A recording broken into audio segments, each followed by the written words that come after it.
உண்ணாமல உமையவளே அண்ணாமல நம. உண்ணாமல உமையவளே அண்ணாமல நம. உண்ணாமல உமையவளே அண்ணாமல நம. உண்ணாமல உமையவளே அண்ணாமல நம. உண்ணாமல உமையவளே அண்ணாமல நம. உண்ணாமல உமையவளே அண்ணாமல நம. இப்போ நீங்கள் பார்க்குறது பழனி மலை.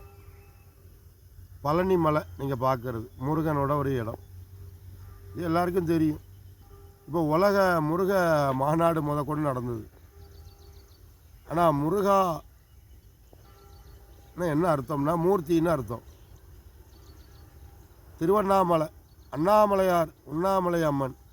அதோட அர்த்தம் என்னென்னா உமாபதி. உமாபதி உலகம். உண்ணாமலை அண்ணாமலை. இந்த அண்ணாமலை யாருன்னு கேட்டீங்கன்னா சம்பந்த விநாயகர். சம்பந்த விநாயகர் அண்ணாமலை. அதுவும் அடி அண்ணாமலை. அடி அண்ணாமலையில் பிரம்மா தான் தோஷம், அதாவது பிரம்மாவுக்கு பிடிச்ச தோஷம் விலகுவதுக்கு ஒரு சிவலிங்கம் பிடிச்சார் திருவண்ணாமலை அடி அண்ணாமலையில். என்ன காரணம்னு கேட்டீங்கன்னா படைப்பு கடவுள் பிரம்மா நான் தான் பெருசு, காக்கும் கடவுள் மகாவிஷ்ணு நான் தான் பெருசு. அப்போ அன்னப்பறவை எடுத்து ஈசனோட உச்சை பார்க்கறதுக்கு பிரம்மா அன்னப்பறவையில் பறந்தார். விஷ்ணு வராகி அவதாரம் எடுத்து ஈசனோட பாதத்தை பார்க்கறதுக்கு வராகி அவதாரம் எடுத்தார். ஆனால் பிரம்மா பறந்து போகும்போது தாளம்பு வந்தது. பல யூகங்களாக நான் வந்துக்கிட்டு இருக்கிறேன், பல யூகங்களாக நான் வந்துக்கிட்டு இருக்கிறேன். ஆனால் நீ ஈசனோட உச்சை பார்க்க போகணும்னா பல யூகங்களாக ஆகும். அப்படியா? அப்போ கீழே பெருமாள்கிட்ட நான் ஈசனோட உச்சியை பார்த்துட்டேன், ஆனால் ஈசனோட உச்சியில் இருந்த மலர் இந்த தாளம்பூ தான் அப்படின்னு சொல்லிடும். அப்படின்னு பிரம்மாவும் தாளம்பூ பெருமாள்கிட்ட போய் சொல்லிடும். ஈசனோட உச்சியை பார்த்துட்டோம், ஈசனோட உச்சியில் இருந்த மலர் தான் இது அப்படின்னு பிரம்மா போய் சொன்ன காரணத்தினால ஜோதி பிளம்பாய் காட்சி கொடுத்த அண்ணாமலையார். ஜோதி பிளம்பாய் காட்சி கொடுத்துட்டார் அண்ணாமலையார். அப்போ இந்த பிரம்மா போய் சொன்ன காரணத்தினால பிரம்மாவுக்கு பூலோகத்தில் ஆலயமே கிடையாது. இந்த தாளம்பூ பிரம்மாவுக்கு சாதகமாக போய் சொன்ன காரணால தாளம்பூ எந்த பூஜையிலையும் பயன்படுத்தக்கூடாது இப்படின்னா அண்ணாமலையார் சொல்லிட்டார். ஆனால் பிரம்மாவுக்கு ஆலயமே கிடையாது, பிரம்மா போய் சொல்லிட்டார். இது ஒரு பக்கம். பிரம்மாவோட ஆணவம் கர்வம் ஒரு தலையை சிவன் கிள்ளி திருவோடாக்கிட்டார். அப்போது பாதாள உலகம், பாதாள உலகத்தில் நாகம், அந்த நாகர்கள்லாம் அரசன் பேர் சங்கப்பதுமன். பாதாள நாகர்களுக்கெல்லாம் அரசன் சங்கப்பதுமன். சங்கப்பதுமனுக்கு ஒரு சந்தேகம், விஷ்ணு பெரியவரோ சிவன் பெரியவரோ, விஷ்ணு பெரியவரோ சிவன் பெரியவரோ. இந்த சந்தேகம் யாருக்கு வந்தது? சங்கப்பதுமனுக்கு. சங்கப்பதுமன் போய் தேவகுரு கிட்ட போய் கேட்குறான், ஐயா பூலோகத்தில் பாதாள உலகத்தில், அப்போ பூலோகம்னா என்ன, பாதாள உலகம்னா என்ன? அப்போது சிவன் பெரியவரோ விஷ்ணு பெரியவரோ தேவகுருட்ட சங்கப்பதுமன் கேட்குறான். அப்போது தேவகுரு என்ன சொன்னார்னா, சங்கர நாராயணனாக காட்சி கொடுத்தது பார்வதிக்கு. சங்கர நாராயணனாக காட்சி கொடுத்தது பார்வதிக்கு. அப்போ பார்வதிக்கு ஒரு ஆளுக்கு மட்டும்தான் தெரியும் சங்கர நாராயணன் என்றால் யாருன்னு. ஆனால் மனித இனம் கற்றுக்கிட்ட பாடம் என்ன? அந்த சராசரத்துக்கு சிவன் தான் பெரியவர். விஷ்ணுவோட 10 அவதார கதை, மச்ச அவதாரம், கடைசியில் கல்கி அவதாரம் கலியுகத்தில் வரும். இதெல்லாம் புராண வரலாறுல படித்தது.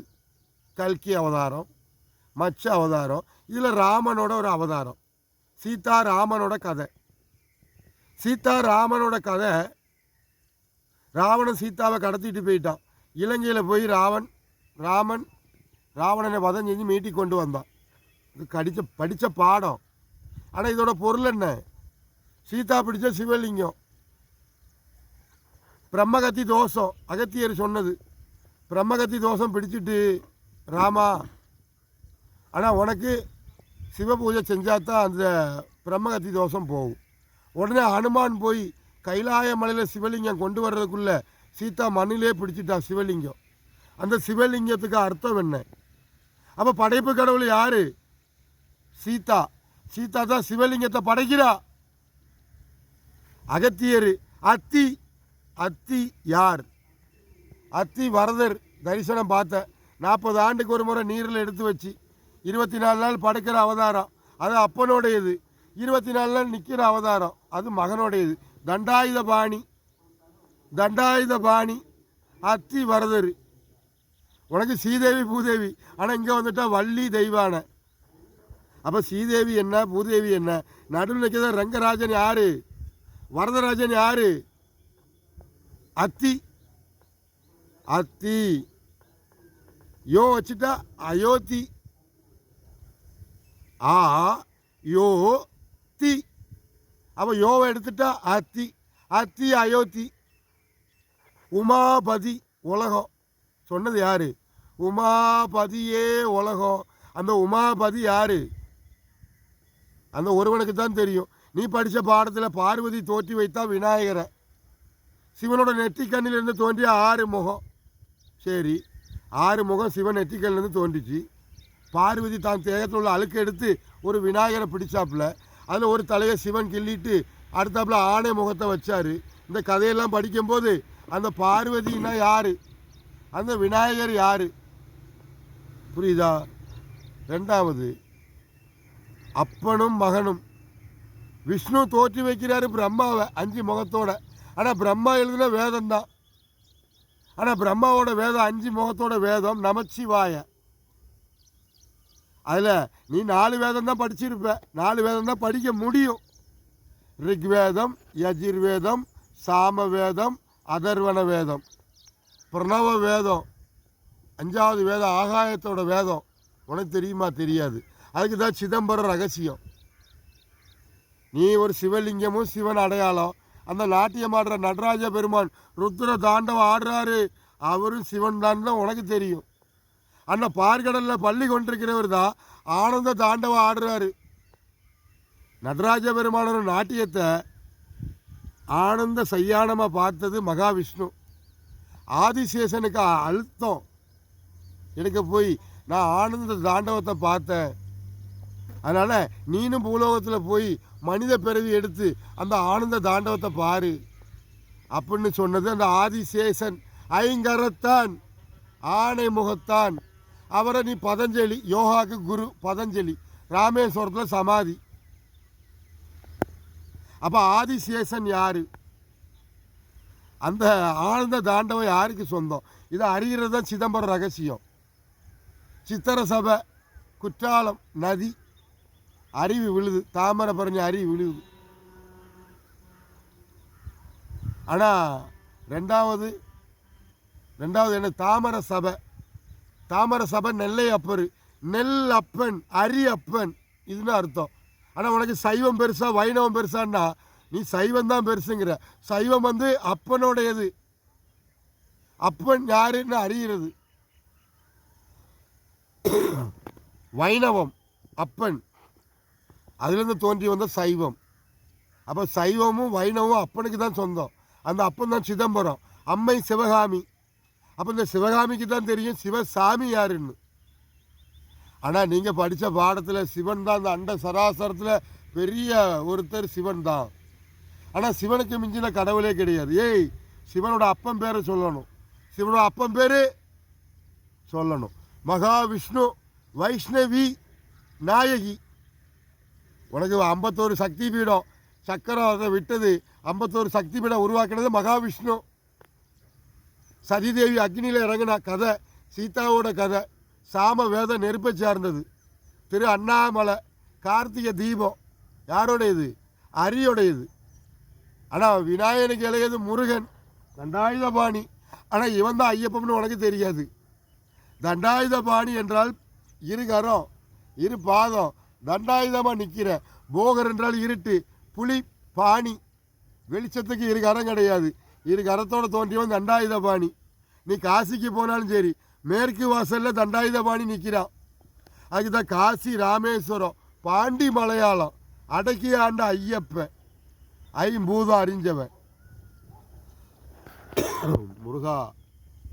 மூர்த்தி ரு 5 கா 6 6 கார்த்திகை பெண்கள் கதை, பஞ்சபாண்டவரோட கதை, பதஞ்சலி பாஞ்சாலி கதை, 5 பேரோட கதை. இப்படி எல்லாமே இந்த 5ல் அடங்கினது.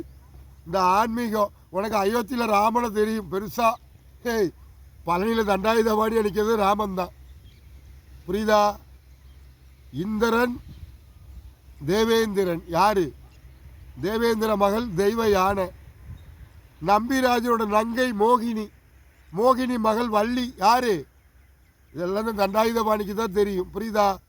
உலக முருக மாநாடு உலக முருக மாநாடு. முருகன்னா யாருன்னு தெரிஞ்சுக்கோ. கலியுக வரதன் ஐயப்பன், கலியுக வரதன் ஐயப்பன். கல்கி திருப்புகழ் மச்ச அவதாரம், மறைக்கக்கூடிய அவதாரம். மறையும் போது நீ மனிதனாக பிறக்கணும்னு ஆசைப்படு. காக்காவாகவும் நாயாகவும் பன்றியாகவும் ஆசைப்படாத. இதுதான் வேதம். மனிதனாக ஆகின பிறகு நீ வேறு எந்த பிறவி எடுக்க ஆசைப்படாத. அன்ன பிறவி வேண்டாம், வராகி அவதாரமும் வேண்டாம். எல்லா பிறவியும் மனித பிறவியாக எடுக்கணும். எம்பெருமானே உமாபதியே அப்படின்னு நினைக்கணும். புரியுதா? தண்டாயுதபாணி யார்? ஐயப்பன், அகத்தியர், நாரதகர், சேரன், சேர மன்னன்.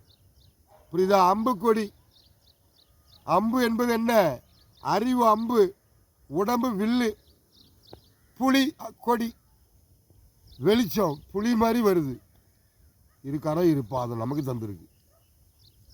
அடுத்தால மீன் கொடி, அது இரவும் பகலும். உமாபதி. இந்த 3 சேர்ந்த மூவர்ண கொடி. அம்புக்கொடி, மீன் கொடி, புலிக்கொடி. இதில் நீ படித்த பாட புத்தகத்தில் என்ன? சேரன் கடல் அப்படின்னு உனக்கு தெரியாது. கடல் சேரன் நாடு. அம்பு அரியோட கொடி, அரியோட கொடி. மீன் கொடி, இரவு பகல். இந்த 3 ஒருவனுக்கு தான் சொந்தம். சீதா சதா சிவா. சீதா தான் உலகத்துக்கு சிவலிங்கத்தை தோற்றி வைக்கிறா. அப்போ படைப்பு கடவுள் யார் உலகத்தில்? சீதா. அதாவது மகாவிஷ்ணு தொப்புலேருந்து 5 முகத்தை படைக்கிறாரு. நமச்சிவாயா பஞ்சாட்சர மந்திரம். ஓம் நமோ நாராயணா, அதிலிருந்து தோன்றப்பட்ட நமச்சிவாய ஒவ்வொரு மனிதனும். நமச்சிவாய பஞ்சாட்சர மந்திரம் 5 வேதத்துக்கு உட்படும். ரிக்வேதம், யஜுர்வேதம், சாம வேதம், அதர்வண வேதம், பிரணவ வேதம். யா நான் நாராயணன், மா மகாலட்சுமி, ஸ்ரீ விநாயகர், வா சரஸ்வதி, யா முருகன். 5 எழுத்து மந்திரம் நமச்சிவாய. ஆனால் நீ சிவனோட மந்திரம். ஆனால் இந்த 5 பொருள் நாராயணன், மகாலட்சுமி, விநாயகர், சரஸ்வதி, முருகன். பஞ்சாட்சர மந்திரம். 5 முகம் பிரம்மா. ஆனால் இந்த பிரம்மாவை சிறையில் அடைச்சது முருகன், கடைசியில் இருக்கிறவர் முருகன். ஆனால் அடுத்தாப்புல பிறவ பொருளை சேர்த்துக்கிட்டால் 6 எழுத்து மந்திரம். சரவண பவா. சா என்பது 4 வேதம். இந்த 4 வேதத்தை படிக்கும்போது தான் ராவண சீதாவை கடத்திட்டு போயிட்டான், ராமன் வதம் செஞ்சிட்டான். அப்போ ஹனுமான் யார்? அகத்தியர் யார்? சீதான்னா என்ன பொருள், ராமன்னா என்ன பொருள்? ஹனுமான் ஏன் கைலாயத்தில் போய் சிவலிங்கம் எடுக்க போனார்? அப்போ இங்கே மறைஞ்சது யார்? இப்போ காசின்னா என்ன பொருள்? கான்னா 6 முகம். ஸ்ரீ விநாயகர், காசி. இது உனக்கு தெரியுமா? உனக்கு தமிழ் வார்த்தையில் கா 1 புள்ளி வச்சுட்டா இக்கு. அப்போ கிருஷ்ணா, துரியோதனா, அர்ஜுனா எல்லா கதையும் எழுதுனது வித்ய விநாயகர், வியாசர் சொல்லி. இப்படி எல்லாமே சொன்னாலும் 18 அத்தியாயம் பகவத்கீதை, 18 படி சபரிமலை, 18 சித்தரு குரு அகத்தியர். அந்த அகத்தியர் தான் ஐயப்பன், தண்டாயுதபாணி. புரியுதா? நாவு நாராயணன், தூக்கம் மகாலட்சுமியோடையது. இப்படின்னு ஒரு பொருளும் உண்டு. மனித இனத்துக்கு இந்த கல்கி அவதாரம் வரும், உலகத்தை காக்க வரும்னா உலகமாக தான் இருக்கும். இந்த மனித இனம் அழியாமல் பாதுகாத்துக்கிடணும். புதைச்சிரப்பா, உனக்கு மனித பெருவியாக வந்துக்கிட்டே இருப்பேன். இதை அறியாமல் நீ எரிச்சிட்டு நீ ஆன்மீக வழிபாடெல்லாம் பண்ணாத. வேர்ல்டு முருக மாநாடு. முருகன் யாருன்னு தெரியறதாண்டா மாநாடு. தண்டாயுதபாணி ஐயப்பன்டா. உலகத்தில் ஒரே ஒரு ஜோதி, மகர ஜோதி. இந்த மகர ஜோதி என்னென்ன தெரியல உனக்கு? திருவண்ணாமலை கார்த்திகை தீபம், அருட்பெருஞ்சோதி, வள்ளலாறு, எந்த ஜோதி எடுத்துக்கிட்டாலும் சரி, உலகத்தில் ஒரே ஒரு ஜோதி, அம்பலத்தில் ஆடுற ஜோதி, அது மகர ஜோதி. மகா சிவராத்திரி உலகத்தையே இருட்டாக்கி உலகத்தையே இருட்டாக்கி உங்களோட ஆணவம் கர்வத்தை அழிக்கக்கூடிய நேரம் வந்துட்டு. புரியுதா? அதான்டா உலகத்துக்கே சிவராத்திரி. உனக்கு விடியும் விடியுன்னு இருந்து உன் ஆசை, உன் பதவி, உன் ஆணவம் கர்வம் எல்லாத்துக்கும் ஒரு முற்றுப்புள்ளி என்ன தெரியுமா? மகா சிவராத்திரி. மகாபாரதம், பாரத போர் 18 நாள், பாரத போர் 18 நாள். ஆனால் தினம் தினம் நீங்கள் போர் பண்ணிக்கிட்டு தான் இருக்கீங்க. மனித உடலை எரித்து அந்த கடலுக்கு நீங்கள் இடைஞ்சல் கொடுத்துக்கிட்டு தான் இருக்கீங்க. உன் கறி மேகம் போயிட்டுனா காக்கா தான் ஆகும். அதுதான் காக்கா கமண்டலத்தை கொட்டி விட்ட கதை, காவேரி கதை. அப்போ அகத்தியர் என்ன, ஒரு குழந்தையாய் மாறின விநாயகர் என்ன, இதெல்லாம் உங்களுக்கு தெரியாது. புரியுதா? அருட்பெருஞ்சோதி, அருட்பெருஞ்சோதி கடல் பெருங்கருணை. உங்களை அழிக்கிறது கடல் தான். ஒன்று, மனித உடம்பை புதைக்கணும்னு சபதம் எடுத்துக்கிடுங்க. நீ போய் கும்பிடுற மகா குருங்கிற உன் தாய் தந்தையை கொண்டு எரிச்சிட்டு நீ காசி ராமேஸ்வரம்னு போகிற. உன் தாய் தந்தையை நீ எரிக்க உன்னை யார் சொன்னது? புத அடையாளம் தான் சிவலிங்க வை. அதுக்கு தான் திருவண்ணாமலை. ஆண் மரணப்பட்டாலும் சிவலிங்க அடையாளம், பெண் மரணப்பட்டாலும் சிவலிங்க அடையாளம். திருவண்ணாமலை நினைத்தால் முக்தி. பிரம்மா தோற்றி வைத்தார் சிவலிங்கத்தை. அப்போ படைப்பு கடவுள் யார்? சிவனையாக தோற்றி வைத்தது பிரம்மா, சிவலிங்கம் தோற்றி வைத்தது. சீதா பிடிச்ச சிவலிங்கம். அப்போ படைப்பு கடவுள் யார்? அன்னப்பறவை எடுத்து போனது யார்? உலகத்திலேயே சங்கர நாராயண காட்சி கொடுத்தது பார்வதிக்கு. தட்சன் பிரம்மாவோட மகன், தட்சன் பிரம்மாவோட மகன். அப்போ பிரம்மா தான் தட்சனையை படைக்கிறாரு, பிரம்மா தான் சிவனையை படைக்கிறாரு. ஆனால் அந்த பிரம்மா யாருன்னு மனிதன் தெரிஞ்சுக்கிட்டது தான் பிரம்ம ஞானம். அந்த உலகத்தில் யாருக்கும் தெரியாது. புரியுதா? சரவண பவா 6 எழுத்து மந்திரம். அந்த 5 எழுத்து நமச்சிவாயா பஞ்சாட்சர மந்திரம். 6வது எழுத்து பிறவ பொருள் தாய். விநாயகி சக்தி, முக்தி, முக்தியே சக்தி. இந்த அம்மை அப்பர் திருவண்ணாமலையில் 2017 எனக்கு கிடைச்சாங்க. மகா சிவராத்திரிக்கு 6 தடவை கிரிவலம் சுற்றி முடித்த பிறகு இந்த அம்மையப்பர் என்கிட்ட வந்துட்டாங்க. இந்த அம்மையப்பர் இருந்தது ராமேஸ்வரம். இந்த அம்மையப்பரை நான் மீண்டும் பழனி கொண்டு வந்துட்டேன். மீண்டும் திருவண்ணாமலைக்கு போவாங்க. எங்கெங்கெல்லாம் போவாங்களோ அங்கங்கே போவாங்க. இதோட அர்த்தம் என்னென்னா, ஓம் அகத்தியாய லோக முத்ராய நம, ஓம் அகத்தியாய லோக முத்ராய நம, ஓம் அகத்தியாய லோக முத்ராய நம. அம்மை சிவகாமி அப்பன் சிதம்பரம். யானையோட தந்தம், எழுத்தாணி, நம்ம 5 விரல், 5 கரம். அப்போ இதுக்கு நன்றியை சொல்வதுக்கு தான் விநாயக பெருமானை தொழுகிறோம். சபரி வாசன், ஞான தண்டாயுத பாணி. மனித இனத்துக்கெல்லாம் அறிவு, அறிவுக்கு அண்ணன், மூத்தவன். நீ என்னத்தை பாடத்தை படித்தாலும் எனக்கு கீழே தான், எனக்கு மேலே ஆக முடியாது. உனக்கு 18 சித்தர் கதையை சொன்னாலும் குரு அகத்தியர்.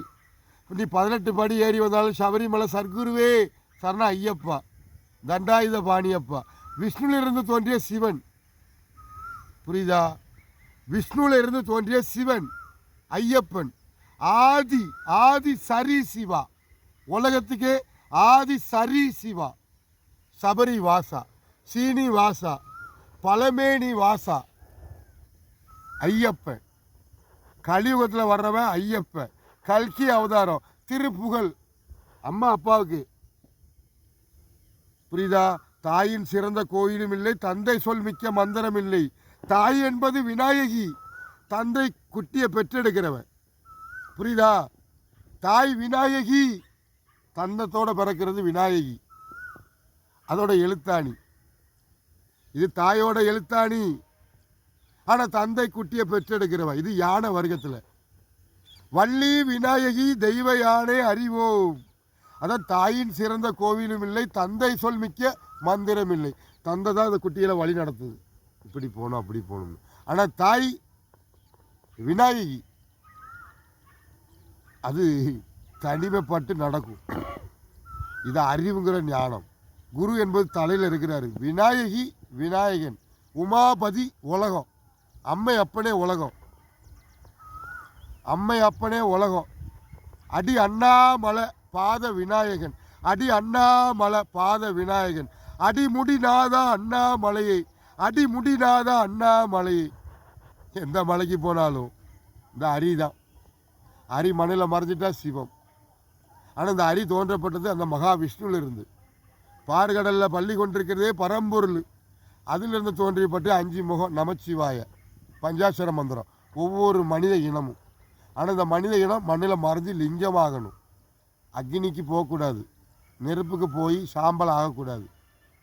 இது அசுரனை கொடுக்கக்கூடிய தண்டனை. இதை உங்களுக்கு உணர்த்துறதுக்கு தான் நானும் சாம்பலை பூசி காட்டுறேன். இல்லை சந்தனம் குங்குமம் இதைத்தான் மனிதன் தொடணும். ஆனால் இதை அசுரனை கொடுக்கக்கூடிய தண்டனை விபூதி. இதை அறியணும். ஐயோ சிரசு வெடிச்சிருமே, அக்னியில் போட்டால் வெடிச்சிரும். புரியுதா? இந்த சிரசு வெடிக்காமல் பாதுகாக்கிறதுக்கு தான் ஆன்மீக வழிபாடு.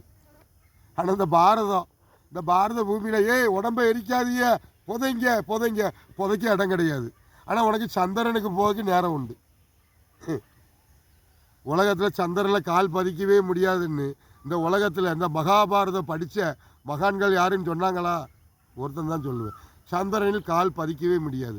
உன் ஆம்ஸ்டாங் இல்லை, அமெரிக்கா இல்லை. இதை சொல்லுவது தான் ஞானம். உன் விஞ்ஞானம் பெருசு கிடையாது, மெஞ்ஞானம் பெருசு. மெஞ்ஞானம் அரியோடையது, அக்னியோடையது, கடலோடையது. அம்மை அப்பன் துணை.